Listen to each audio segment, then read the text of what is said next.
rainy Sioux Falls, South Dakota. It's time for some of the league's best to showcase their skills in prime time. The first letter of domination is D, and that is exactly what the Dakota Rhinos have been this season. They're tied for the best record in the UFL. Wichita, on the other hand, has lost 4 straight and have evened up their record at 4-4. But the Flyers come in with the #1 passing attack and #2 scoring offense in the league. Will the rain dampen the Flyers' spirits? And Dakota, will they take the overall best record of the UFL? Find out tonight on UFL Primetime. Hello and a very warm welcome. My name is Michael Delro. Happy to have your company. I've got Eric Vincent alongside me in commentary and Cameron Irvine punching all the buttons in the production room. We are underway from a rainy Sioux Falls. Eric, how you doing tonight? Great tonight, Cirillo. Great to have your company as always, my friend. This ought to be a fun one here. Dakota starting off with a football at home. You mentioned in the rain might dampen the high-flying offense, that passing attack for Wichita. We're going to see how it goes. It's going to be a run for Dakota on first down. Pick up a couple right up the middle. Interesting notes about Dakota right off the bat as we check out their offense. Dakota has lost 3 of its offensive pieces due to release. Lorenzo Snow and Jaguar Jackson, the running backs, and Carlton Rose, a wide receiver. And especially the 2 running backs now replaced are going to have a hard time because this is a Dakota rushing attack as Billy Flagg is going to take off and scramble, somehow escapes the backfield and gets close to a first down. This is a Dakota offense that has lived off that run game, top 5 in the league in rushing yards. Yeah, absolutely, and they're going to go up against this Wichita defense, and they've got a couple weapons as well, and Casey Reed, who's coming off that right edge, along with Harper Dew that's lined up at middle linebacker. So a couple real weapons there on defense for the Wichita Flyers. Meanwhile, Dakota, they've got Billy Flagg and they've got Mike Coco, along with TJ Horn, as the real weapons on offense. Play action rollout. Flagg plenty of time. He's going to take off, split the defense, get a first down and more past the 40-yard line. Flagg says if I don't have running backs, I'll just do the running myself. 12 yards, first down. Yeah, and Flagg is one of those guys, he likes to take off and run. Coming into this game, almost 400 yards rushing on the ground and 3 touchdowns to boot. So he's definitely going to be a threat either with his legs or with his arm tonight. Wichita has got to tune up the defense and key in on him, especially with running the football. You mentioned Reed and Dew, but it's going to be about that secondary. I'm looking at guys like John Howard, like Lael Whitney, and Nico Reginald to try and shut down these runs in the second level. 1st and 10 for Dakota. Delayed handoff, jump cut. Look at the move by Jared Jefferson for a first down. The rushing game is ticking for the Rhinos. And Jefferson clearly had a good week of practice following the release of those names that you mentioned, and Dakota looking good so far as they creep into enemy territory here. Across the 50, Jefferson again powering his way through, and the run defense struggles for Wichita have been well documented, Eric. In 3 of their 4 losses, they have given up season highs in rushing yards to the opposing teams. Yeah, and they rank bottom of the barrel as far as the UFL is concerned. They rank 25th collectively in rushing defense, and it's going to be even tougher tonight in this environment where it's pouring down rain, raining cats and dogs. It's going to be tough both offensively and defensively for Wichita tonight. Flagg going to try and pass. Now he's going to escape. Plenty of room on this near side, but the block didn't develop there on the outside. Flagg looks at Mike Coco like, hey man, what are you doing? Oh, and that was tailor-made for a Billy Flagg run for sure. Man coverage across the board. Great blocking up front by the Rhinos offensive line. I don't blame Flagg for being a little peeved on that one. Still picked up for Jefferson. The run correction. This is J.R. Lyons, the second back on the depth chart now. Gets close to a first down, 3rd and inches. And the Dakota offensive line has been having their way early. Tons of space, both for Flagg and for the 2 backs. Yeah, definitely, and they're getting close to field goal range here. Easy as pie, first down as the tackle is made by Casey Reed and Jordan Nix combining on that tackle. Yeah, Dakota looking good so far. 16 yards rushing for Billy Flagg coming in. And Jared Jefferson pitching in a good amount of rushing yards as well. I mean, the Rhinos have been looking great on the ground so far. Dakota Navy helmets, gray uniforms, gray pants, Navy trim, Navy numbers. Handoff Jefferson, room to run into the second level. Already 31 yards on 5 carries for Jared Jefferson. How about that for a UFL debut here in the first quarter? Yep, we can see where the emphasis is going to go here offensively for Dakota. It's Jefferson again. This time, he gets roughed up and dropped by Harper Dew right there in the B gap. Yeah, and that was one of the names I talked about. Harper Dew doing a good job filling that gap. Rookie out of Albany. And doing a nice job there of making the stop, forcing the third down. 3rd and 5. Fake the handoff. Flagg gonna roll out, and he's got the first down. And he says, "What slide? I'm just gonna power my way for a couple more yards, close to the 10-yard line." And they continue to run the football. 11 straight runs now for this Rhinos offense. They know what they got to do here in this sloshy, muddy field here in South Dakota, and they're going to keep that ball on the ground. And once again, Flagg, and that's why the play action is so helpful for this Rhinos offense. He could go ahead, take a quick look, nothing open, he'll just take off and run. He was wrestling with Treyon Knox, the cornerback. Now just outside the 10, they spot the ball just inside the 13-yard line. Flagg in the gun. Dakota has gotten whatever they've wanted on this opening drive. This time a pass, and that pass is knocked away by Knox. How about that, Cirillo? First pass of the evening collectively about halfway through the quarter. I don't think we're going to be seeing much more of those from Dakota tonight, especially if the offensive line continues to do what they've done. Another great block for Jefferson down inside the 10. Yeah, 37 rushing yards on one drive. I mean, it's, again, I mentioned it. It's very clear how Dakota is approaching this game tonight. They know the weaknesses of this Flyer defense. They're going to go ahead and continue to keep it on the ground. Over half the quarter gone on this opening drive. Flagg incomplete. And the rain really going to hamper passing today, as that was just a little post that was overthrown by Flagg. Looked like the ball almost slipped out of his hands with the complete wrong direction.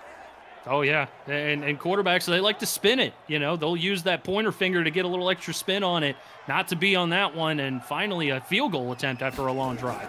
And this feels like a win for Wichita, right? This drive felt destined for the end zone with over 30 rushing yards in it. But Dakota just has to settle for 3 as Jack Apple or A.J. Horn puts one up and in. 3-0 Dakota. 25-3 are your first UFL bingo numbers. And now let's talk about the Wichita offense, right? Led by B.K. Solberg. Best passing attack in the league at a 354 yards per game. But tonight, they're battling the 13th man, the weather. Yeah, absolutely. And we touched on it. It's going to be very hard for both offense and defense of this Wichita team. They have had a brutal schedule the past 4 games, and it doesn't get any easier tonight. On the breakout, Chris Delro gets the ball just shy of the 25-yard line. You talked about that schedule, and it's as brutal as you get. The 4 losses, Dallas, Motor City, Salt Lake, who's also the only other team with 1 loss in the league, and Miami. Passing complete. Here's the offensive line. And Alec Glassby was the focus of practice for Wichita this week. They really need that center and the rest of the offensive line with time for B.K. Solberg in the pocket. Yeah, that's where they wanted to shift their focus, make sure that Solberg has a nice, clean pocket. Otherwise, how can he get it to his weapons like Gilmore, Shea, and Whitney? Chris Delro going nowhere. Bottled up and dropped by Mordecai Pfister, one of the Pfister pair on that D-line. Malachi and Mordecai look out because number 8 and number 9 are going to be coming for heads in this ball game. Oh, absolutely. And you see, there's just no quit in the Fisters. You know, they're just going to continue to work through the middle of that defense there and make their way over to the running back. It's a good pursuit there. Now a 3rd and long for Wichita early on. Already a 3rd and 13. Solberg from the gun, scanning, throwing deep, and it's one-on-one coverage, and it's hauled in. Raylan Witten climbs the ladder for 44 yards. And that's what they anticipated. They wanted Solberg to have just an extra half a second, even maybe a third of a second, to get enough time to hurl the football down the field. Raylan Witten, 6'4", 252, able to high point the football on the corner. Clear mismatch. Big play for Wichita early on. That was LC Provost in coverage, could not come up with it. What a catch by Witten. And that flips the field. Play action. Look out. Down goes Solberg. He has been sacked 3 or more times in each of the last 4 losses for the Flyers. And right on cue, there's Mordecai Pfister. Mordecai Pfister, 11.5 sack right there as he just comes surging up through the middle. No one gonna touch him. And I mean, why would you? Big guy, 6'1", 296, just zooming up the middle of the field and gets to the quarterback with ease. And we talked in our pregame interview with the coaches, Eric, about the quick passes, quick plays out of the backfield. We saw that play action get completely eaten alive by Dakota that time. Solberg, that time a quick pass, a strike to the 30-yard line, complete to Timothy Shea, and it'll bring up 3rd down and 5. They voiced their displeasure for kind of the eye candy plays, you know, the jet sweeps, the play actions, things of that nature. They're looking to get more to what we just saw there, just quick slants, get the ball down the field, and then take your deep shots. 3rd and 5, Solberg down the numbers and overthrows his intended receiver. Not sure if Wichita is in field goal range here. The kicker is Drew Duncan. Maybe just outside the 40, maybe a 45, close to a 50-yarder here. In the rain, they will set up to go for it. This will be a 46-yarder from the right hash. Snap, hold, kick. Good! Snuck through by Drew Duncan. My goodness, in the rain, that's a tough kick. Certainly wasn't the prettiest one that we've ever seen. That was a bit of a knuckleball just soaring through the air there. Not a whole lot of loft on that one, but hey, gets the job done. 3 more points on the board and 46 off your bingo cards tonight. Being the first heavy rain game in UFL history, I want to bring in Commissioner and co-founder Cameron Irvine to talk about how this weather will affect play from a gameplay level this evening. Cam, looking dapper over there. Thank you. Good evening, guys. And yeah, it's really quite fascinating. There's actually code built into the back end of the game for rain games, for heavy rain games, for snow games, for windy games, in terms of how the point totals can be affected. Essentially, it says what is an average score of a game and how many points less on average will the game score because of weather. So we could have a shootout tonight. That's entirely possible. The odds are just against us because we are pushing those point averages down to simulate what it would be like playing in the terrible weather that we have tonight. Constant rain expected throughout the evening, but really fascinating stuff on the back end. Thank you, Cam. We'll hear from you throughout the night as well. And I'm kind of disappointed in it because with 2 of the best offensive teams in the league going at it, I kind of wanted a shootout this evening. And as Cam said, we still might get it. That's the first completion by Billy Flagg on a little swing pass. Brings up another 1st down as Jefferson gets 9 yards out of the backfield. Fun to try a new ice cream flavor every now and again. You know, you always go for chocolate or vanilla. You know, hey, it's nice to try strawberry every now and again. I'm going to leave that one with you. I'm not sure I quite get the reference on that one. Pass over the middle is complete to Mike Coco for his first reception. 2 straight completions for Billy Flagg, 2nd down and 6. Point being, Trula, that we're used to seeing, we're used to seeing these high-flying offenses, right? Points on the board consistently. We're used to seeing that. We like seeing that. Let's try something different. Well, and guess what's not different? The defensive line for Wichita. Stepping up off the edge, Devontae Tarver with a big sack. Right off the edge, unblocked, hurled him down to the turf. And I think we're going to see a lot more of that tonight. We're going to see these quarterbacks in trouble. It's tough for the offensive linemen as well to get secure blocks on these defenders and keep the quarterbacks clean. We've already seen a couple sacks early on tonight. And Jared Jefferson, the running back, was just kind of lost in that pass blocking coverage.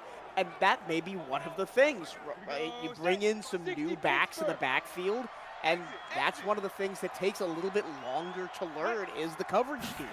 Now 3rd and 13.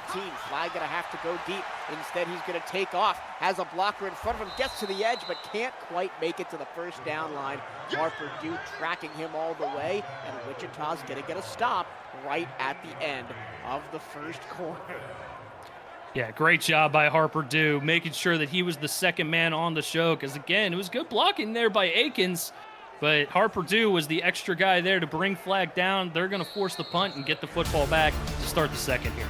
A rapid first quarter, a long running drive by Dakota, a short passing drive by Wichita. Both end in field goals, and it's 3-3 after 1. But the Flyers are going to get the ball back as Dakota punts it away with Zach Wesley.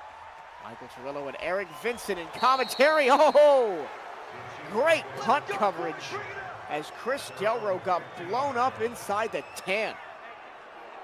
Yeah, it's going to be one of those games where, again, with the weather playing a factor, might want to call for a fair catch a little bit more, because if you decide to get a little shifty on these punt returns, ball comes out a little bit easier, turnovers galore.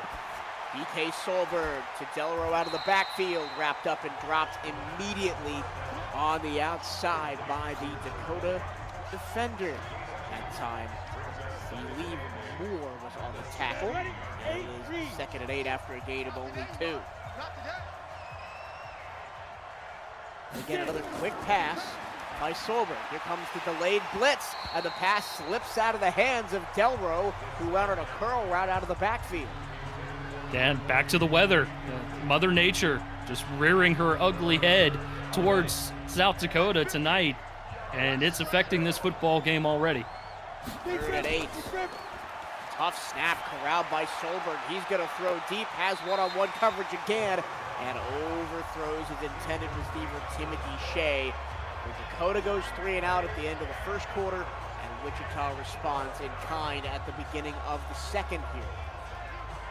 And I like the decision here by Solberg. It was a good throw, one-on-one coverage. You want to go ahead and put it out in front of your receiver like he did. Just a bit of a missed throw there, a little too far. And again, we've harped on it plenty of times, but might have something to do with the weather. Wichita, of course, tonight in the green helmets, the white jerseys, the black pants. Bobbled snap by the punter, Blake Kramer. It's not a great punt either. And inside the 45 is where Dakota will start their next drive.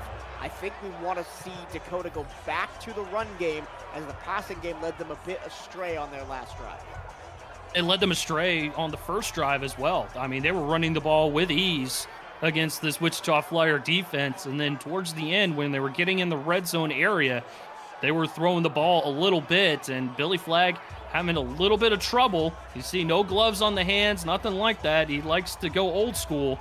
Might be having some trouble here in this horrendous weather that we're experiencing. I mean, you can tell he likes to go old school because of the double bar face mask. Yes, That's sir. old school. 1st and 10 at the 47. Flagg got a pass on first down. Has a receiver open, but it's off the hands after a fantastic hit in the secondary by Lael Whitley.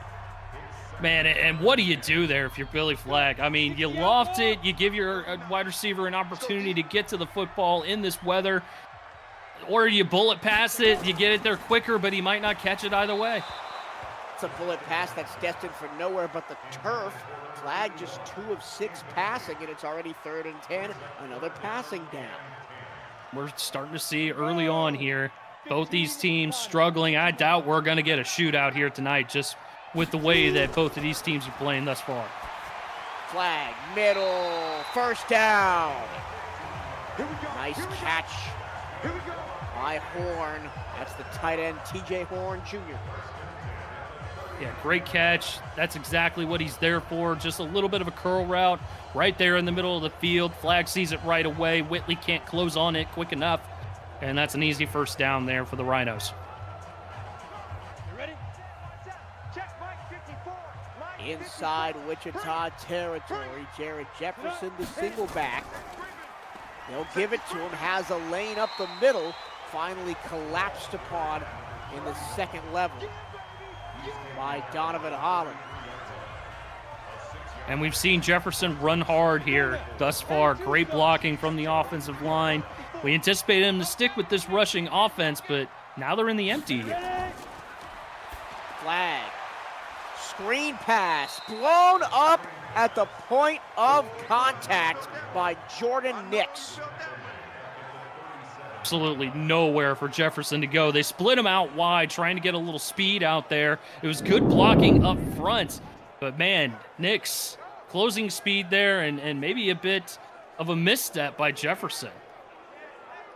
Nix is unclaimed, but you can claim your player today. Maybe you will take over Jordan Nix's spot on the Wichita Flags if you want to help them break their current losing streak. Visit our website at UFL.football and claim your player today. Never too late to get in the action. Flag wide open down the field. That's Tamario Nixon inside the 10 at a 1st and goal coming for the Rhinos. Yeah, and again, great eye by Flag. He sees the open receiver right away. Nixon just beating his man off the line. Quick inside route, leaves him in the dust. Plenty of space for him to work with. Flag gets it to him on a nice, crisp, clean pass. And the Rhinos are in business once again. This is why I want to see Dakota go back to running the ball here inside the 10-yard line. They started to pass down here last time they got in the red zone. They had to settle for 3. It will be Jefferson. Got back to the line of scrimmage. Got a whole lot more on that one. Good play by Dew and Northcutt to get in there and disrupt that rushing game there. 70 Indy.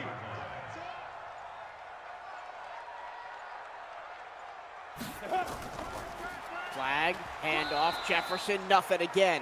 6th tackle of the game for Nix. And 2 back-to-back great plays from this run defense of the Flyers. You could see it collectively that they read it the whole way, closing in on the center of that offensive line and just blowing up the play. So back-to-back plays, tackles for losses, now brings up a 3rd and long situation. Another passing down here for the Rhinos. Passing has been inconsistent for both sides tonight, partially because of the weather. Flag with twins in the backfield. He's going to run around the edge and get nowhere. Brendan Bell, the 5th-year man out of Florida State, makes the tackle, and it's 4th and goal. 3 back-to-back-to-back great plays here for the Flyers to get the Rhinos into a field goal situation. And you saw it right there. He noticed Flag was going to take off and run. He disengaged from his offensive lineman block and just took off towards Flag. Had enough speed to get there to him. And another good stop. Another short field goal for A.J. Horn. It is up, and it is good. 6-3. 6:59 to go in the first half. Well, Dakota is 7-1, currently on a 5-game winning streak, but that doesn't mean they've had it easy. Had to escape Albuquerque in a low-scoring one, 16-12. Only won by 1 against Minnesota, 27-26. The rest of their games, with the exception maybe of Milwaukee, have been high-scoring and blowouts. Dakota has been running through teams in this league over the past 5 weeks. Yeah, quite literally. I mean, we've seen their potent offensive attack here on the ground early on, and why not? Because that's really the only success that you're going to get offensively, I think, in a game like this. Their only loss, Dakota, was in the rivalry game against Montana up in Billings. The Silvertips nipped them 27-24. Now Wichita down by 3. Hugo bingo numbers, whatever you want to call it. 25-3, 26, 34 and 6. Remember, any bingo wins here in prime time. Let's see what Wichita can do after going 3 and out on their first drive of the second quarter. It'll be play action. Solberg under pressure. Solberg goes down. Nowhere to go with the football. Coverage, sack, and it'll go to Sherrard Simmons. And it's one of those plays where you can't run the play action unless you've established a run game. And Wichita has had no run game whatsoever here.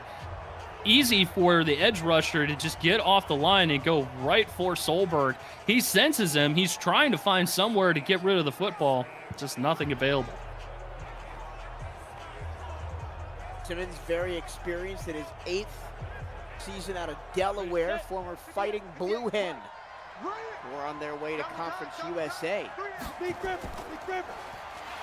Wichita tries to run on 2nd and 22 and loses more yards with Chris Delro's carry. Will Edwards right there to make the step.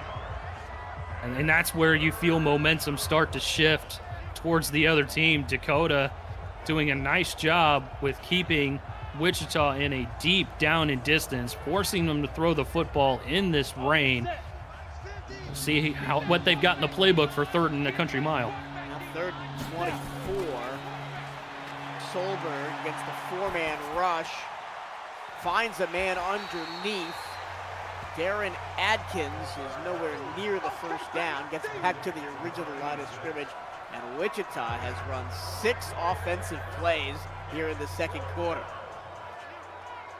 That's about the best you could possibly do in that situation. You want to give yourself a little bit of breathing room so that your punter can go ahead and operate, especially with slippery conditions. And they got back to the original line of scrimmage.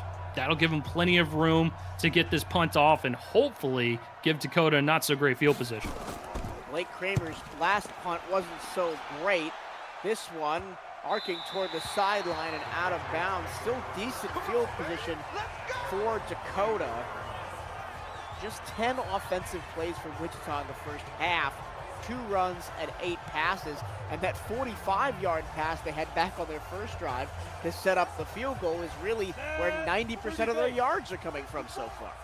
Yeah, absolutely. The fact this is a 6-3 game right now is mind-blowing because Dakota has controlled time possession and controlled the run game. Delayed handoff stuffed.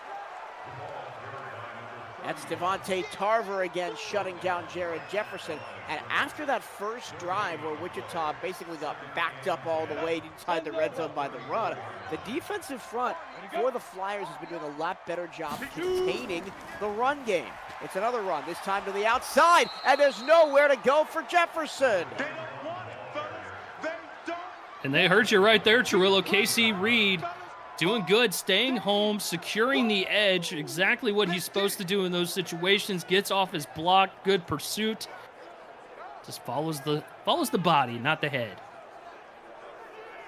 Outputting Dakota in a passing situation on 3rd and long. For context, right, 10 offensive plays run by Wichita this first half. Dakota had more than that in their first drive. 50 plant. Right there, 56. Yeah. But ever since then, it's kind of been frustrating watching these offenses operate in the rain. That's a great play call on 3rd and 10. Wichita sent the house, and all Billy Flagg needed to do was find Tyler Akins for a first down over the middle. Yeah, just caught him in the blitz right there. Otherwise, that play would not have had as much success. But you see, double linebacker blitz right through the A-gaps there. That opened up the middle of the field. Flagg sees it right away. That's an easy first down for the Rhinos. I'm not sure I agree with the call on the double linebacker blitz on 3rd and 12. No, I don't agree either. I'd go ahead and play some sort of maybe cover 3, cover 4, and just get everybody in their spots, play the sticks. Dakota's drive continues. Another quick pass over the middle, complete to Reynard Nix.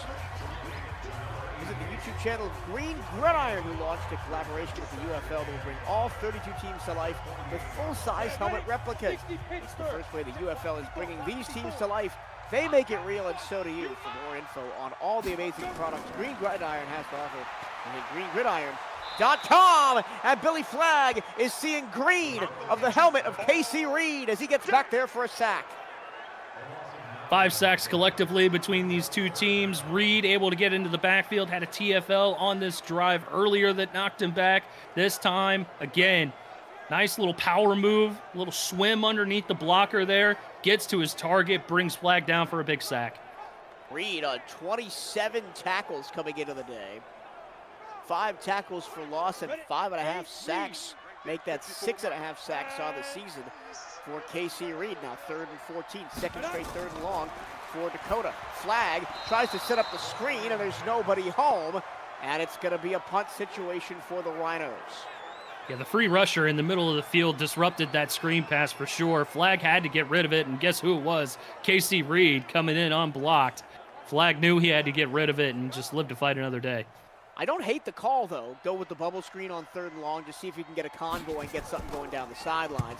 But Rhinos will have to punt. Zach Wesley, for the 2nd time today, punts it away. That'll roll into the end zone and come back out to the 20-yard line. Wichita, just 10 offensive plays in the game, have had nothing doing. The Dakota defense has been all over them. The rain has been tough to deal with as well. I mean, with the exception of that opening drive, Wichita's defense has really played well against this Dakota offense. It's wild that they're this close right now. Ooh. Flag on the play, first of the game, face mask, and maybe this will give Wichita some momentum here. Mordecai Pfister, maybe a little bit too aggressive, hands to the face. And it's going to be an automatic first down for Wichita, only their 2nd first down of the game. The only other one was on that long pass back in the 1st quarter that was caught by Timothy Shea. Correction, Braylon Witten had that long pass in the 1st quarter. Play action, Flagg going deep. One-on-one coverage on the left-hand sideline, and he's overthrown it, and that'll bring us to the 2-minute warning. The rain has altered proceedings here. It's 6-3. Rhinos over Flyers. This is the UFL on the Virtual Football Network. With Eric Vincent on the call. Solberg looking short, pitching it out of the backfield to Blair Jamar. Setting up 3rd down and 11 as they lost a yard on that one. They lost a yard, but at least they got out of bounds, saved themselves a little bit of time on that. I mean, not a well-placed ball by Solberg along the sidelines there, but at the very least, like I said, you get out of bounds, you save yourself a timeout, save yourself a little bit of time. But kind of in no man's land right now. They're going to need to get a little bit more yardage to get closer to field goal and a lot more yardage. Yeah, they're on their own 37. Solberg, delayed blitz from the left-hand side, is picked up, and he's got a receiver, Timothy Shea, running free inside the hash marks all the way to the 40. Well, it looks like they found another big play there as they're able to complete it over the middle. Wichita going no huddle, no spikes here in the UFL, bit of a unique rule we have in this league. No timeout called either. Solberg right on the 50-yard line, throws across his body, far side, catch picked up by Adkins. That's a tough throw in the rain by Solberg. Yeah, tough throw, tough catch, honestly, especially in this rain, able to get out of bounds and secure the catch. Wichita doing a nice job on this drive, possibility of taking the lead despite all odds. They're going to throw on 2nd and 1, quick little corner route complete, past the 25-yard line. This is more what we wanted to see from Wichita, the quick passing. Solberg on the money, the air raid is fully in effect on this drive. Yeah, and you see it right there. I mean, this is the alteration that they were going to have to make offensively in order to keep themselves in the ball game. And you can't do these deep shots when the weather is like it is. You have to resort to quick little bumps, hitches, curls, things like that to get yourself down the field. Empty set, double tight end on 1st and 10. Solberg going near side, caught at the 20-yard line by Adkins again. He's been the favorite target on this drive. Solberg up to 112 yards. Adkins has 30 of them. Another 7-yard gain. Gonna elect to keep things quick. Letting the sand drain through the hourglass. 40 seconds to go first half. Wichita still with 3 timeouts. Another curl route far side. And a great job on the back end by Lejon Bostic to break up that play. And Corey Neal still had an opportunity at the football even after the deflection. Just couldn't quite reel that one in. 3rd and 3 here. Got to get to the 16 for a first down. Solberg late pressure, throws back shoulder, and the receiver didn't turn around. Blair Jamar was not expecting the football, and it's 4th down. Wichita will elect to tie this one up with a field goal here. And I'm not sure, again, we've seen a couple of those balls just squirt out of the quarterback's hands. I think that's what that was there for Solberg. Call it a misread, call it a bad route, call it what you want. It ends the Wichita drive, but it ends it in 3 points. Another field goal good. This one much simpler by Drew Duncan, other than the 46-yarder he got earlier. And it is 6-6 going into the half. Or if you're talking soccer terms, it's 2-2. No kidding, right? I mean, speaking of bingo, I don't think any of us really had this on our bingo cards as we were looking at this matchup between Dakota and Wichita, but Mother Nature had other plans on this one. I mean, you look at Wichita, right? Averaging 345 passing yards a game. And then on the rushing side, Dakota averaging 153 rushing yards. That's top 5 in the UFL. And neither one of these defenses really up there. I mean, Dakota top 10 in rushing defense.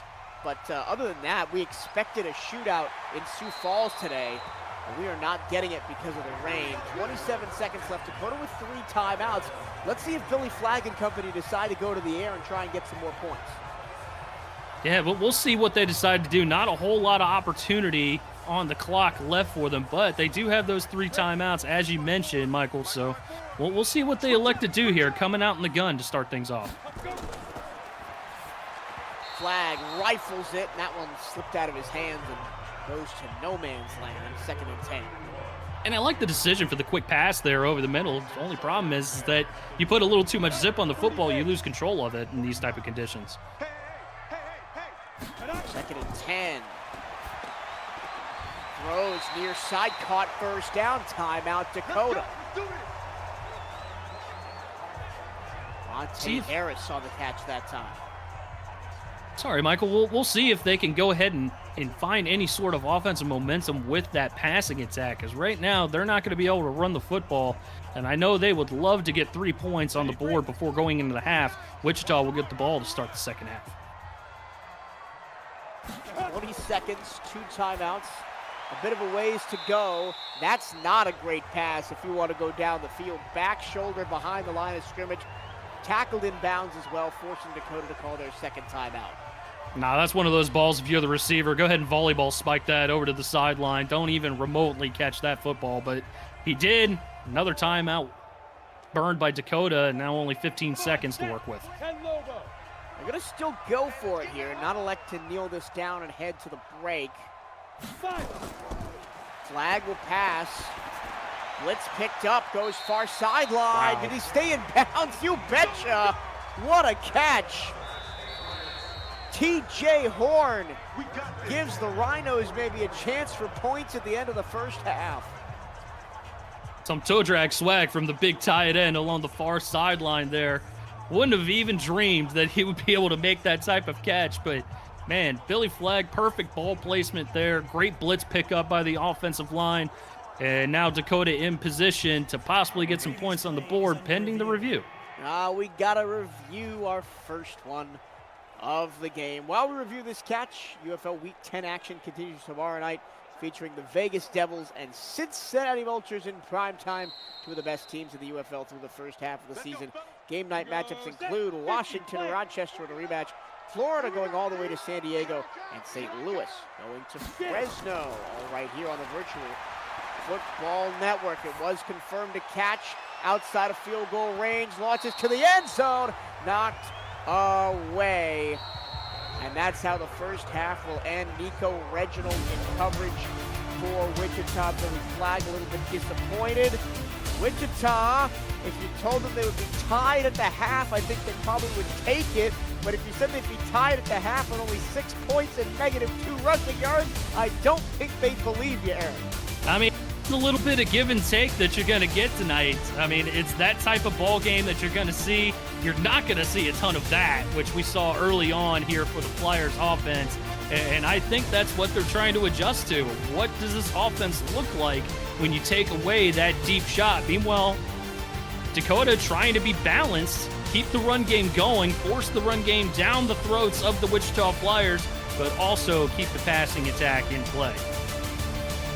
Dakota's first drive, 10 runs and a field goal. Since then, they haven't really gotten back to anything like that because Wichita's defensive front has been excellent, and Wichita will get the ball to start half number 2 alongside Eric Vincent and Cameron Irvine, our AI expert and producer. My name is Michael Torillo. Happy to have your company in prime time on UFL game night. Always good to be back in the saddle after a couple of weeks off from the UFL. 1st and 10 for Wichita. And you mentioned the game plan, right? How do you change it up if you're the Flyers? I think doing what they did on that last drive right before the end of the half. Quick passes, slants, curls is how they're going to win. Maybe even a bubble screen or 2, but unfortunately the blocks couldn't hold as that screen took a little bit too long to develop for Adkins. Yeah, and Atkins trying to find a little bit of space. There just wasn't any there. You know, you got to make a quick turn up field, go north and south. Just took too many steps there, too many opportunities for the corner to get off the block, and sure enough, that's exactly what happened. Trey Montgomery, great job by the safety to come down and make that tackle. I wouldn't throw that play out, though, if you're Wichita. I do like the concept, especially if you can get some of your speedier receivers in space out there. Absolutely agreed. 2nd and 12. They'll run the ball to the outside. Remember, -2 rushing yards for Wichita in that first half, and they get 0 on that one. Brings up 3rd and 12. Provost with the tackle. Also, quickly shout out to my boy Brandon Colton in the chat. I see you, big dog. Thanks for tuning in, man. Look at this pressure. 3rd and 12, they're sending the house, and nobody's open down the field. And Wichita goes 3 and out on their first drive of the second half. Yeah, and you hit the nail on the head, Cirillo. A lot of pressure up front. Solberg was not going to have a whole lot of time, and he knew he had to get rid of the football prematurely. Sure enough, that's exactly what happened, and not a soul in the area. Tough start for the second half here for the Flyers. You get a look at Harper Dew and Jordan Nix on the sideline. They've been wrecking havoc for the Wichita defense. Nix 6 tackles in that first half. The Flyers defense getting ready to go back out on the field after this punt. Dakota's had decent field position all game long. That may have been their 2nd worst after the opening kickoff of the first half, as Holiday can only get it to the 35. Well, Michael, if you're Dakota, I mean, what exactly do you do here? Do you go ahead and run the football a ton or you know, threaten to go one-dimensional? What do you do? I would try and showcase the run game. It was working so well early on in that first half. Billy Flag going to take off and run, and he did a lot of this early on in that first half. What a run by Flag. Lowers the shoulder and gets a couple more across midfield on the QB scramble. He is a fun guy to watch when the football is in his hands. I mean, he's very quick with the decision-making as well. Looks downfield, doesn't see anything, and he has the ability to find these run lanes as a quarterback. It's very, very rare that you see a quarterback with that type of vision. But a great job there. He saw only one receiver in the area, only one defender blocking him in the area. Easy pickup there to get in enemy territory. 1st and 10 now at the 45. Flag gonna throw quick and overthrow his intended receiver, Andy Watson. That, I think, is maybe the one thing, going back to the Flag run, excuse me, is the one thing that they kind of went away from as the half progressed. Flag was not used as a rusher very much, as he's under center here. Hands in the offset eye, and Nix blows up Jefferson. To kind of illustrate my point, right? If you don't have to respect the quarterback as a rusher, you can just pin your ears back and go after the running back. Yeah, absolutely. And Nix has been a big reason as to why this offense has been having so many troubles here for Dakota. Now 4 wide on 3rd and 9, incomplete. That looked like another one that just kind of slipped out of Flag's hands. Flag 10 of 19 for just over 100 yards. Dakota does get that first down off the flag scramble, but that's all they get on this drive as both offenses slow out of the gate here in the second half as the rain continues to pour down here in Sioux Falls. It is really hard for a quarterback to adjust and be able to throw the football in conditions like this, and we're seeing it from both quarterbacks tonight. Should be deep field position for Wichita off this punt by Wesley. Fair caught inside the 20. We've seen the Flyers backed up inside their own red zone a couple times tonight, having to punt from deep, give Dakota good field position. For all the domination that Dakota's had in time of possession, it is still 6-6 here as we play about halfway through this third quarter. Solberg throwing, complete on the stop route, just shy of the 30 for a first down to R.J. Gilmer. That's his first catch of the game. Yeah, at least early on, it's almost as if the coaching staff for Wichita looked at that last drive and they were like, nah, throw that in the bin. Let's just go back to what we did prior to the first half ending.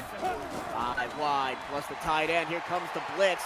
And wide open over the middle of the field is Gilmore again. Is what they're going to have to do, Michael, is that they're going to have to work the middle of the field. They're going to have to do it with these curls, drags, maybe a drag route every now and again, but, you know, overall, they're going to have to do it with these short passes. They can't do these deep passes over the middle. They got away with one early on, but otherwise, this is going to have to be the identity for the Flyers. The offensive line for Wichita on that last drive gave just enough time for Solberg to find Gilmer down the field, as now the Flyers are moving just shy of the 50-yard line. Solberg, plenty of time over the middle. That's complete to the tight end, Raylan Witten. Second catch of the game for him. Another first down. And it looks like Dakota is giving up the middle of the field here for Wichita, and BK Solberg doing a nice job with keeping an eye on that and exploiting that. Solberg pumps, looks deep, overthrows Shea, and it's second down and 10. There was a definite switch to man coverage in the secondary that time from Dakota on that play. Yeah, definitely, and that was probably why Solberg was like, I'll take a shot. We'll see how this goes. Just didn't pan out. Now second and 10. The run, the lane is open for Chris Delro. He's not the quickest cat in the bag. He only gets 8. That brings up third down and 2. Wichita is finally in the positive in terms of rushing numbers. The best run of the evening. You saw it right there. Great blocking up front. Sets him up with a third and manageable. I formation now. Chris Pollard, the backup running back, Dotson. Third and 2. Big play here. Pollard trying to follow his line. Doesn't get there. Now a decision coming for Wichita. Yeah, I mean, for me, it's not much of a decision. I mean, it's a 51-yard field goal you're going to have to make from here. Kicker already had difficulty with a 47-yarder, ended up making it, but it's definitely going to have to be keep the offense on the field and see if you can pick up that 1 yard. We're both wrong. It's a 51-yard field goal attempt by Drew Duncan. He made a 46-yarder earlier, and that one didn't have a Welch chance in a supernova. About 15 yards short as he shanked it. And Wichita and Dakota remain locked at 6. Yeah, and that one puzzles me, Cirillo. You know, I just given the way that your kicker had made that prior field goal, it was about 5 yards shorter. Didn't really have all sorts of distance on it. Wasn't the most confident kick, and you're going to trot him out and do one for longer? That's a tough ask for me. Handoff, Jefferson, his first carry in a while. Let's bring back Cam to talk about what may have been going through the coaches' minds on that field goal decision. Yeah, you wish, and maybe there is, maybe we just haven't hit on it yet. in all of our recoding, but you wish there was some kind of risk reward. Nice run there from Jefferson. You know, it's 4th and 1, like Eric said. He barely made the 46, but that's not going to be calculated in the decision. The only thing that's going to be calculated in the decision is, first of all, are they going to go for it or are they not going to go for it? Second of all, can they make the field goal? And obviously the kick power of Wichita would indicate that in regular conditions that he would be able to make the field goal, but you'd like them to be able to consider rain, consider the 46-yard. I don't think that it does, and so you end up with a very difficult kick there that it's going to have a low probability of success. Tough break there for Wichita. It's a random thing, right? They could have easily gone for it, but they the dice rolls field goal and they missed it short. And of course, the league has not encountered this sort of heavy rain before in its inaugural season, so unable to take that into account, as well as 4 straight runs for Jared Jefferson to start this drive for Dakota. He is now up over 60 yards on the day. 3rd down and 4 upcoming. Yeah, that's a great point, Chirillo. You know, inaugural season, still trying to figure things out and see what exactly makes this league tick, and plays like that field goal are great situations there to look at. 3rd and 4, fighting close to the 1st down. Monte Harris, I don't think he got it. He's 2 yards short.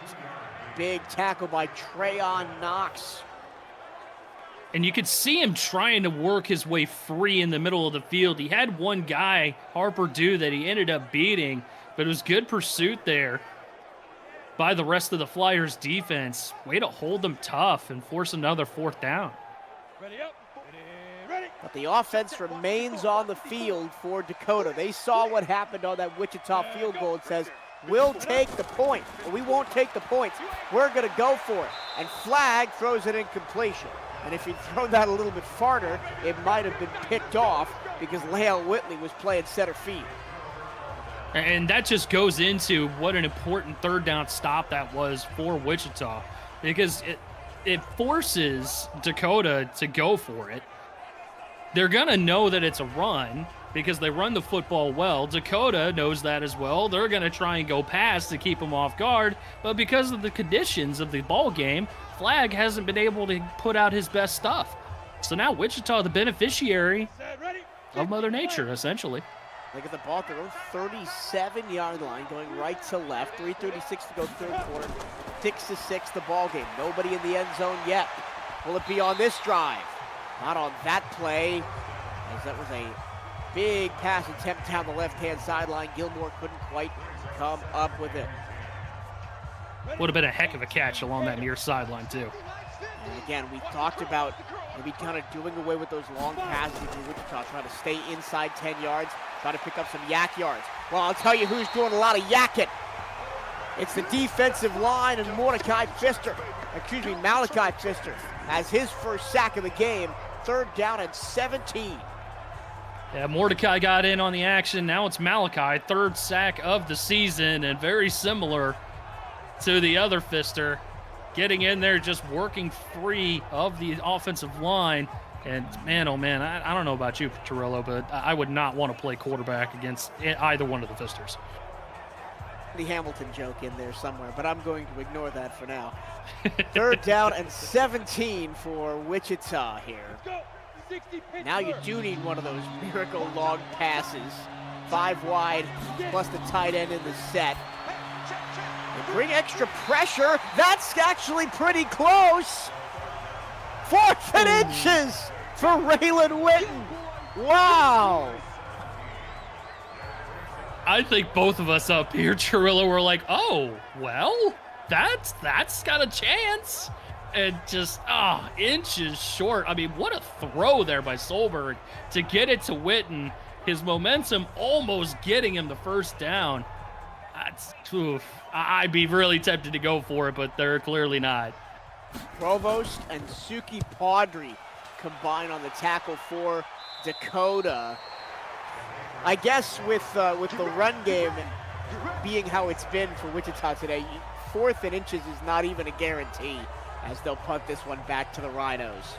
No, not a single thing is a guarantee in a game like this. I mean, 6-6 ball game deep into the third. Two of the most potent offenses in the UFL. Man, oh man.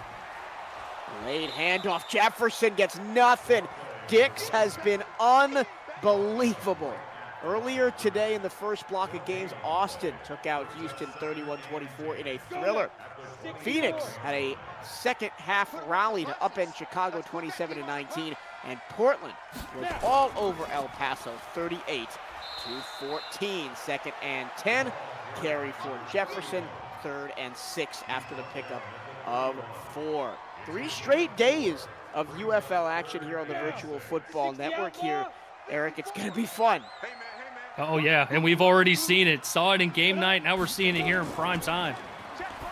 Here comes the blitz. Flag overthrows his receiver, and the offenses continue to come up empty again and again and again. And I mean, it's 6-6, Eric, but we have had no shortage of interesting topics of conversation this afternoon. Absolutely, and we talked about the puzzling call to send the double linebacker blitz on a 3rd and 12. 3rd and 6 there, they send the double safety blitz, and it actually gets home and disrupts flag. One of the things I find fascinating about this game so far, as Cam just talked about it in our behind-the-scenes chat, 0 turnovers in weather like this. Nobody's fumbled the ball. The errant passes haven't been so errant that they've been potentially intercepted. Just really good defense, and the offenses have been abutted by Mother Nature. Solberg looking, throwing, complete in the slot near the 50. Caught by Gilbert as he has made his presence known here in this 3rd quarter. And especially with hits like that, you know, like that's a bullet of a pass there from Solberg. And way to hold on to it through the hit. I mean, on a dry, sunny day, that would be difficult to hold on to the football. But it's wet out there. The ball is slick.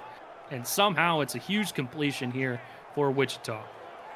Free safety Deontay Beasley laid the lumber, but it's a 1st down for the Flyers. 30 seconds to go in the 3rd quarter. Nobody scored in this 3rd quarter. That's a nice little quick wheel out to the near side. Right on the hash marks, 9-yard gain for Shea. And we're starting to see Solberg starting to adjust a little bit. He's starting to kind of improvise and adjust things on the fly in these conditions. They go to the ground here on 2nd and 1. We'll see after the break. 3 quarters down, 6 points apiece. Mayhem in Dakota.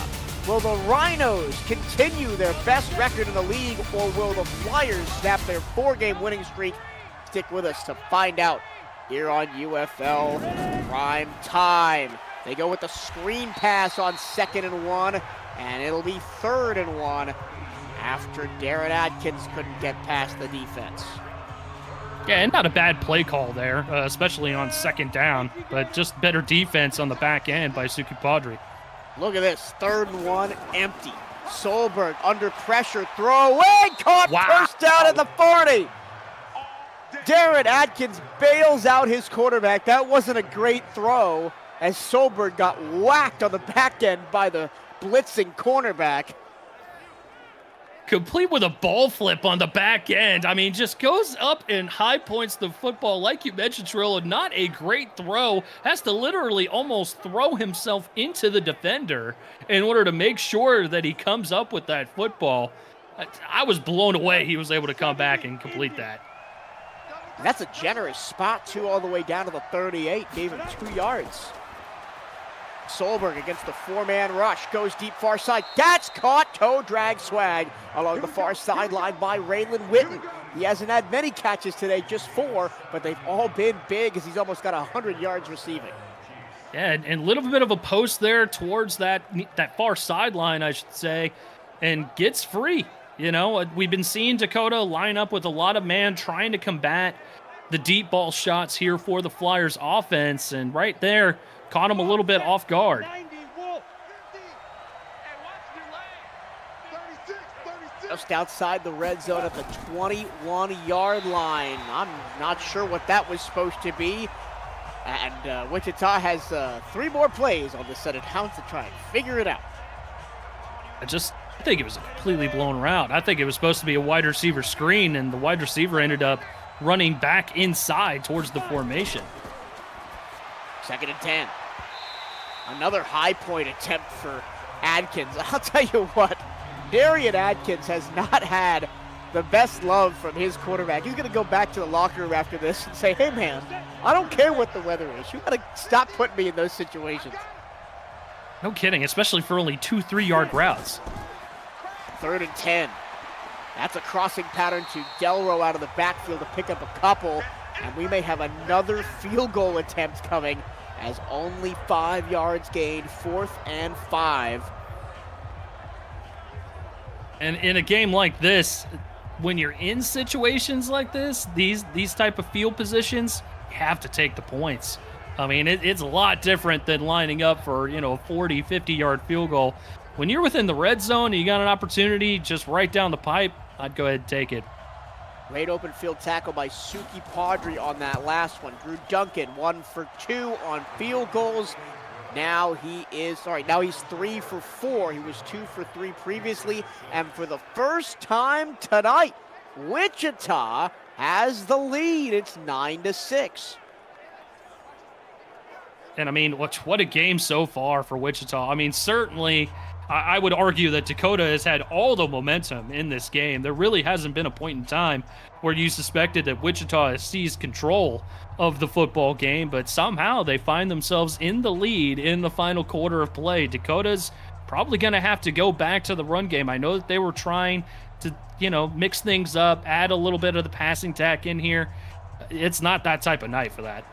And there's plenty of time left, right? Just under 10 minutes. Absolutely. You can go back to the running game. It stalled out a little bit on that previous drive, but Jared Jefferson was getting some work done on those delayed runs, especially trying to find those gaps. And they'll start just inside their own 30-yard line here. 9-6 Wichita.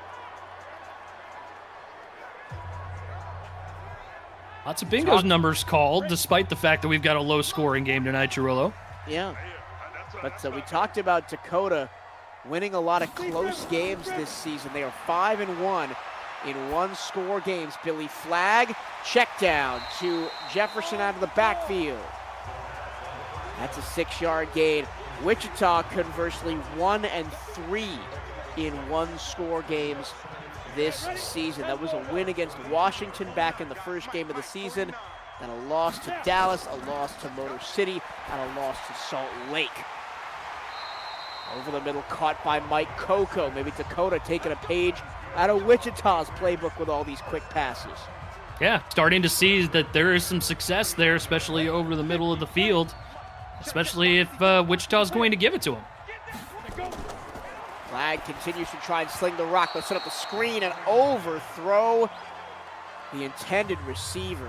It honestly looked like they were trying to set up the screen for one of the offensive linemen. But it did have that look, right? I don't think that was the case. I don't think that Keyshawn Maxwell reported as eligible. Now 2nd down and 10. Flagg takes off. He's good scrambling, and he makes it 3rd and manageable with a 7-yard run. And good recognition by Harper Dew over the middle of the field, locating Flagg, getting to him quickly. Still a 7-yard gain, though, for the scrambling quarterback. 3rd and 3 approaching midfield. Big play here for both sides. Flagg strikes to empty air, looking for Tamario Nixon way out ahead of him. 4th down and 3. 3rd and 3 with all the prowess of Dakota's running game. I would have thought they might have handed it off there. Me as well. And I was going to make the comment that really that's the only thing that we've seen Wichita have a little bit of momentum with, is that Solberg has been figuring out a way to secure the football a little bit better than Flagg has tonight in the rain. Now Flyers with the lead of the ball with 7:56 to go. For UFL schedules, standings, stats, rankings, and more, visit the league website at ufl.football. That's YOUFL.football, and claim your player today. You can help your favorite team succeed by just being a fan and declaring your fandom at UFL.football, the official home of everything UFL. A 10-yard strike On first down to Darren Atkins, and Wichita moves the chains. I think one of the saving graces for Dakota is that Wichita doesn't really run the ball, so they're not going to burn a ton of clock here. No, but it also kind of opens the playbook up a little bit more, and we talked about it with these shorter passes, and we've seen Wichita go to those. Shorter passes over the middle of the field, staying in bounds, that has an opportunity to chew up some clock as well. They'll run the ball here with Chris Delro, bounces off a tackle, gets free, 40, 30, 20, 10. Well, how do you like that?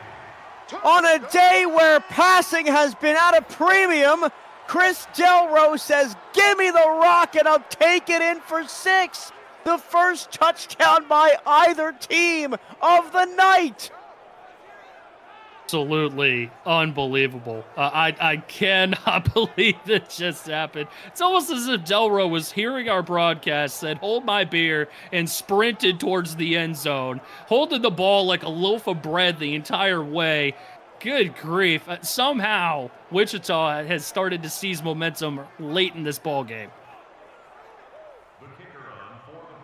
Chris Delro, 6th rushing touchdown of the season, and it is 16-6. Just like that, all the pressure is back on the Rhinos. 2-possession game, still 7 minutes on the clock, so a good opportunity here for Dakota to get back in this. But man, you wonder what happened. Wichita just hanging around, and a couple big plays go their way, and boom, there they go. Like it had to happen, right? Somebody was going to get in the end zone eventually, and you would have bet it would have been on a running play. It just wouldn't have been Chris Delro, who I would have thought would get there. No, definitely not, especially considering Wichita doesn't even like to run the ball on a sunny day, let alone a day like today. Now the pressure on Dakota. They've won so many close games, one-score games this season. Can they come back from a 10-point deficit with 7 minutes left? Fun stat, Michael. Just talked about it. Wichita doesn't like to run the football a whole lot, but somehow that's their 3rd rushing touchdown of over 50 yards this season. Kind of wild. The one that caught me was B.K. Solberg's 68% completion percentage this season, is 10th in the league. Billy Flagg is 3rd in the league in completion percentage at 73.8%. Hasn't been great tonight, but Flagg takes off and runs, trying to turn upfield. He breaks a tackle, just bounces right off the defender and gets an extra 15, 20 yards. Harper Dew couldn't wrap him up that time. Yeah, and that was what Flagg was really waiting on, because overall, during his quarterback runs, it's really been a one-on-one matchup before the rest of the defense can corral him.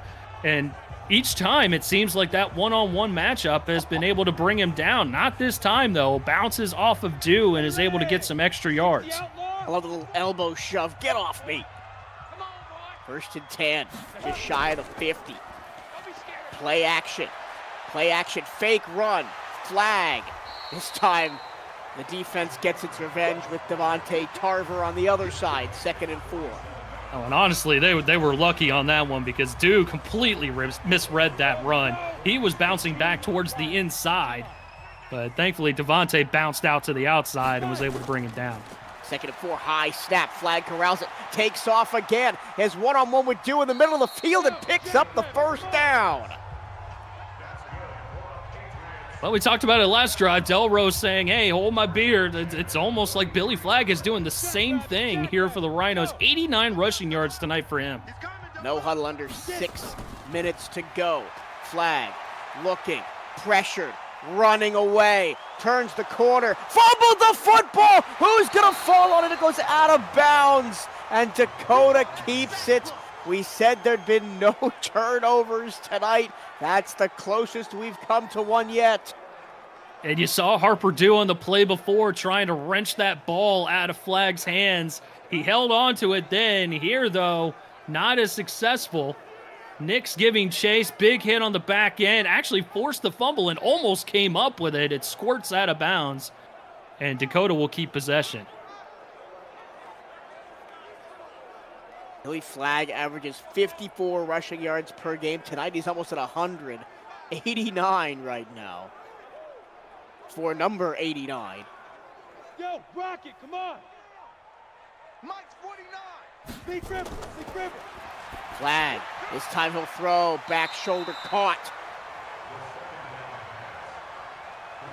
Mario Nixon has been a favorite target tonight. Just 101 passing yards for Dakota on the day. They keep with the no huddle, under 5.5 to play. On 3rd and 6, need to have it. Flagg almost picked off. Nico Reginald said, get that out of here. And it's 4th and 6, and Dakota has a big decision to make here. And I don't think Nico really wanted to play with this football at all. You know, no playing around trying to get the pick, playing hero ball. He was just like, no, get it to the turf. I don't need any weird ricochets to happen and Dakota to march into the end zone. We saw some weird ricochets earlier in the Phoenix-Chicago game. They're going to go for the 57-yard field goal. And the kick is well short and even further wide to the left. 16-6 it remains with 5:03 to go. And we've seen it now from both of these kickers. And really, it's puzzling even more in this situation where it's a two-possession ball game. You got to have a touchdown regardless. Why not go for it? It's not a gimme range. Certainly not in this weather. Cam, not to tread back old ground, but you got something on the kicker here. Yeah, TJ or AJ Horn actually got with us here at the league office earlier this week and said, "Are you sure I'm okay? Because I can't seem to hit these deep kicks." He's 17 of 20 this season, and now that makes him 19 of 23. But all those misses have been long 50-plus yard attempts. It feels like he should be able to make those, but he has just been inaccurate, and there goes Delro again.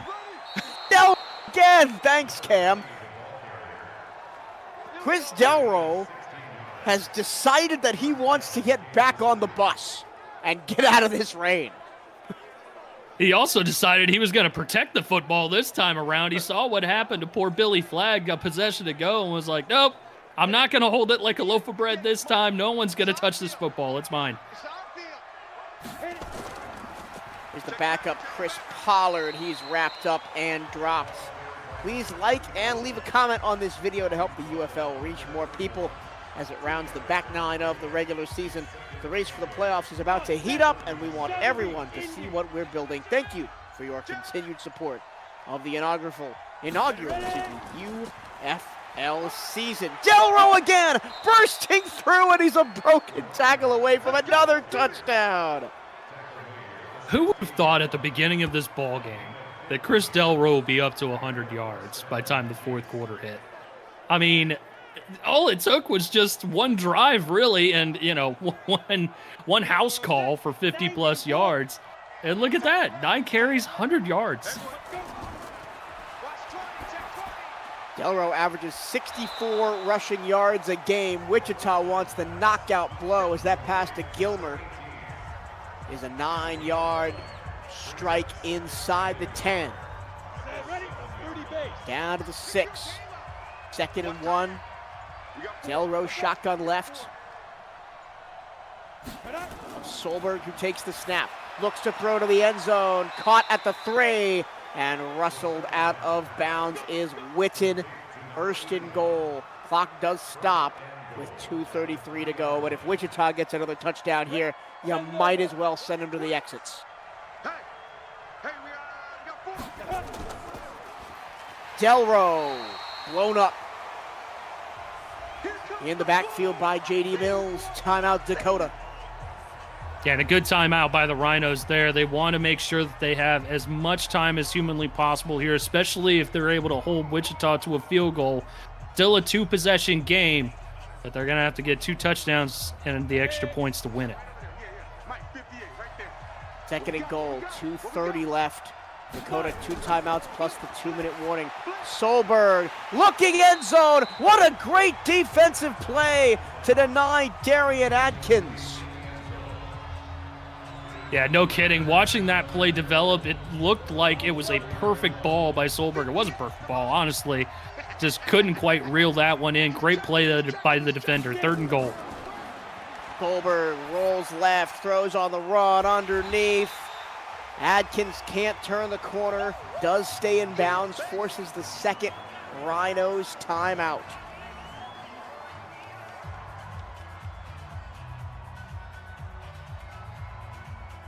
Now 2:20, 1 timeout for Dakota.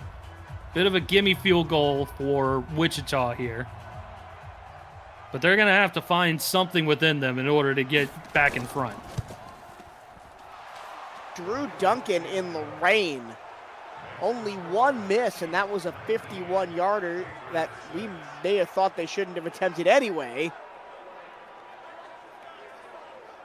And Wichita has silenced the Dakota crowd. The Rhinos came into the night with a chance to take the lead for the best record in the UFL, leaping Salt Lake by a half game, and they've been shut down by Wichita tonight. Well, they were flying high. Winners of 5 straight, came off a very convincing road win against the Cleveland Bandits. And yeah, it was set up right there on a silver platter for them to go ahead and take the UFL standings lead. It looked like Wichita had other ideas coming into tonight. About Wichita, right? You make adjustments after you lose, and you make adjustments, and you make adjustments, and it's frustrating. I'm going through something similar with Florida right now. But to finally get the monkey off your back after a long losing streak, especially when in the first quarter of the season, you might have been the best team in the league, started 4-0. Maybe it puts a little bit of the swagger back in Wichita's step with a really tough schedule to come. Delayed handoff to Jared Jefferson. Flag flies late as they're going to get a face mask and tack some extra yards onto that run. But look at the upcoming schedule for Wichita. Chicago, Milwaukee at home, St. Louis, Tennessee on the road, Dallas at home, Cincy on the road, St. Louis again at home. That may be one of the hardest run-ins to the end of the season of any team in the league. It does not get any easier, and that Central Division in the Eastern Conference is very, very tough. Flag, a real off night for Billy Flagg, 14 of 29 for 127 yards. If this result holds, Salt Lake would be the only team left with 1 loss in the league. Flag sets up the screen. That's the first time we've seen one of those completed today. And that's going to bring us to the 2-minute warning. 2 minutos left here in Dakota. And Wichita all over the Rhinos, 19-6.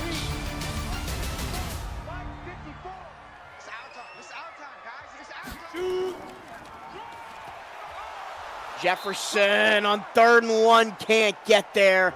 A combination of Dew and Reed brought him down inches short. Dakota probably going to have to go for this one. They will. We're at it with 1 timeout left and 1:40 to go. Flag to pass. He gets it picked off, and this one's going all the way back. Trayon Knox, house call, nail in the coffin. Wichita's heading back to Kansas with the W. And heading back to Kansas with the exclamation point on the W as well. I mean, look at Knox, just read it the whole way, recognized where the receiver was along the sideline, jumped the route. Billy Flagg didn't see him one bit. A little bit of through the legs action, and Wichita's going to be back above 500. Flyers will go to 5-4. Dakota not out of it by any means, still 7-2, excuse me, one of the best records in the league. Their run-in after tonight is San Jose, Phoenix, Montana, Minnesota, Portland, Miami, and Portland again. They get Portland 2 of the last 3 weeks. They get a chance to rematch with the one team they lost to previously, Montana, in a couple weeks. And Phoenix, who was pretty convincing against Chicago today, as they get the 2-point conversion. Wichita, a little bit of salt in the wound there as they go up 27-6. I mean, you can never be too careful, Trullo, especially in games like this. Might as well try and go for the 2 points. You know, yeah, it was one of those, you'd be fine if you didn't get it. You'd be better if you did get it. So I don't necessarily discredit them for going for it there. And we've got another unique bingo number called. I know it's a ways away, but I'm circling that Dakota versus Miami game. Second to last game of the season right here in this building in Sioux Falls. That should be a fun one. Absolutely. I would agree with that, especially getting towards the end of August. Temperatures starting to kind of fluctuate a little bit. Well, let's see.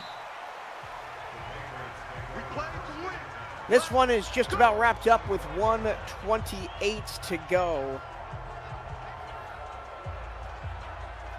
Billy Flagg, 136 yards, 15 of 31, just under 50% completion. Remember, Flagg, top 3 in the league in completion percentage coming into the night. We thought that BK Solberg might struggle in the rain, and he has a little bit, but Billy Flagg really has struggled in this weather. Well, the script almost got flipped completely, right? You know, the initial drive, it looked like Dakota was coming out. They were going to run the football. And Wichita had trouble with it. And then they had trouble with their passing attack on their first possession. Throw to the far side, complete for a first down. Dakota still hanging on to that 1 timeout. They may not burn it with just a minute left.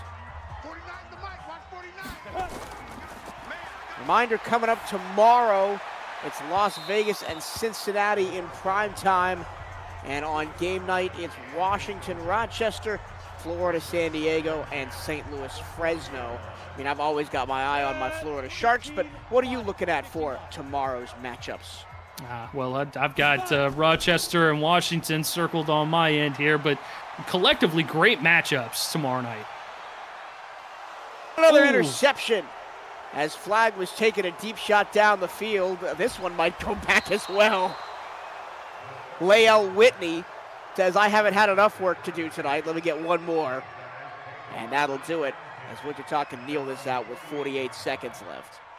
Just to kind of put a cherry on top of my initial point, you know, past the initial possessions for both of these teams, they went in opposite directions. You know, Dakota, all out of sorts. You know, receivers running incorrect routes, Flagg not able to get a good grip on the football, his completion percentage way down from what we've seen here this season. And then on the flip side for Wichita, they flipped the script a little bit offensively as well, where they were going short routes, working the middle of the field.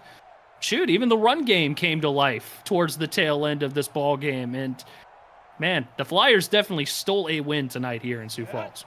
And the only thing, and I speak from experience, that makes playing in conditions like this bearable at all is walking back to the locker room with a win. Oh, absolutely. You walk back to the locker room with a win, and it's all smiles. It's like you went out and played the mud as a kid, you know, playing football, all of that. You go back to the locker room taking the L, man, you feel that much colder, that much wet. I mean, it's just, it's a nasty feeling collectively. The first time this season that Dakota has been kept out of the end zone in a ball game. And for it to be Wichita, a team that has struggled defensively, especially against the run, they came out and put on a show tonight. As good as the offense was down the stretch, I'm giving my game ball to a combination of Harper Dew, Jordan Nixon, Casey Reed, because they were all over the Dakota run game tonight. Wichita comes to Dakota in the rain and gets the win. Treyon Knox, of course, the pick six to seal it at the end. Yeah, and a very worthy player of the game there, but I'm totally with you on that one. Might as well go with those 3 big-time guys, you know. They played their butts off today, and, you know, 2 of the 3, that's who we circled to start with. Casey Reed and Harper Dew, those are the stars of this defense. And then you got Nix going in there and playing out of his mind tonight. He absolutely joined those 2 stars and collectively took control of this Flyers defense. Dakota actually had more than their season average in rushing yards today, but it wasn't enough. as they could never find the end zone, and eventually the battle of attrition was won by the Wichita Flyers. Your final thoughts on a tough one for Dakota and a great one for Wichita tonight here in Sioux Falls, Eric? Well, first of all, $2 super chat from Takeda Yuki. Well done, Wichita, because you got us in our house soon. So, we got that to look forward to. Appreciate the super chat. And overall, as far as the game goes, like I said, it was a funny game. Initially, you were thinking Dakota, they're just going to run all over Wichita, and the Flyers aren't going to know what to do with themselves because they're very one-dimensional in the pass game. The script flipped completely. Wichita got themselves a couple clutch interceptions towards the end. Their run game came to life in the final quarter. Great win to steal on the road in the midst of a very tough schedule. Again, Wichita gets it done on the road. Second loss of the season for Dakota. They fall to 7-2. Wichita back above 500. They snap a 4-game winning streak. They are now 5-4. Cameron Irvine in the production truck. Eric Vincent alongside me. My name is Michael Carrillo. Thank you so much for spending your Thursday evening with us here on the Virtual Football Network. We've got games both tomorrow and Friday, so stick around as there's a ton more UFL action coming at you soon. We'll see you tomorrow night for more here on the Virtual Football Network.